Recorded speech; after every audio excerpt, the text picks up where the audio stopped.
When she was growing up, Agnes Mateyu wanted to become a nurse to help the sick get better with her charming smile.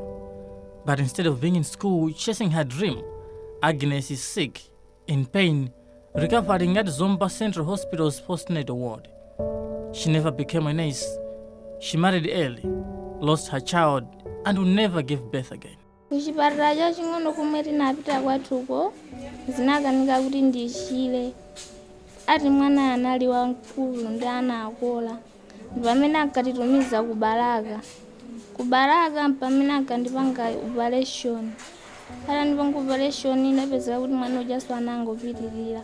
Agnes has been in and out of operating theaters as her incision wound keeps gaping. But she's lucky she didn't die, the tragedy of many young rural girls in Malawi today. Her mother, Kerita Fernando, is devastated. Distance between Kafumbada Health Center, where Agnes went to deliver, and Balaka District Hospital was an issue.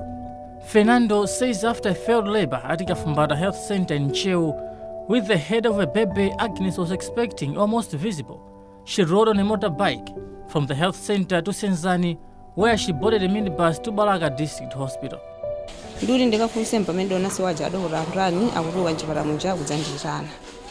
When I was about to go and inquire about her, I saw the doctor coming. She told me that Agnes was not able to push. She said the baby was too big for her and that the baby was stuck somehow. She told me that the head of the baby was almost visible, but there's nothing the health center could have done.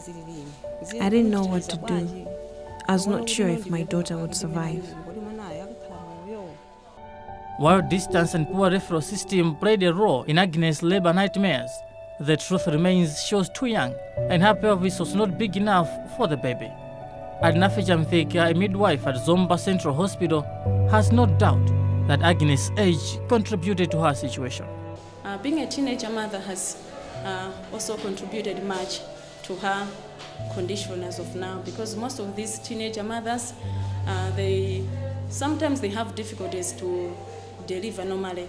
So in her case, she had problems for the baby to descend because the baby was bigger as compared to her pelvis. So most of the times there is a disproportion between the unborn baby and the pelvis. So the baby was failing to be delivered normally. That's why she had to undergo for cesarean section, but after taking long. That's why after delivery, even the baby died because of asphyxia, because she had to labor for so many hours.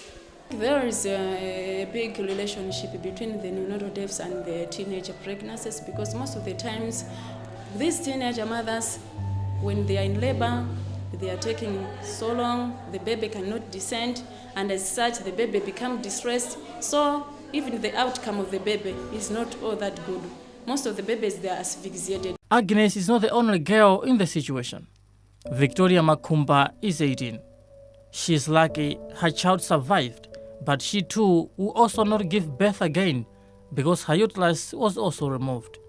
The key challenge to ending child marriage in Malawi is entrenched in attitudes that accept the practice. It is also clearly linked to poverty, as in rural areas girls will be married off to improve a family status. United Nations Children's Fund, Unicef, on February 20 launched Every Child Alive campaign with the aim of giving every child in the world a chance of survival. Charlene Thompson, UNICEF's Malawi Partnership Specialist, says UNICEF believes that early marriages and teenage pregnancies have to be stopped by empowering young girls to be in school. In Malawi, we are fortunate that Malawi has made significant improvements over the years in neonatal deaths, but we need to do more. And when we look especially at the issue of child marriage and teenage pregnancy, we see that when a child has a child, there is a further complication, and that can lead to premature birth, to asphyxia. Malawi reduced the neonatal deaths between 2000 and 2016 by, among other things, improving access to health care to expectant mothers.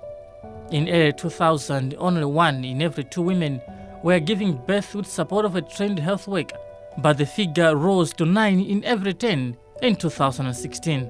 Neonatal deaths, however, remain stagnant, which needs collaborated efforts in the fight against early marriages, teenage pregnancies as the answer to child survival. Senior Chief Kachinamoto made global headlines when she demonstrated how to stop child marriages in her area. She broke over 1,000 child marriages and sent the girls back to school. 90% it's for the parents. They are the ones who can control those children, those girls. That you girl, I don't want this, I don't want that. If you want this, then things maybe will happen to you. So it's better for you to go to school, because school is the key for any door. So the parents, they have about 90% authority to their children.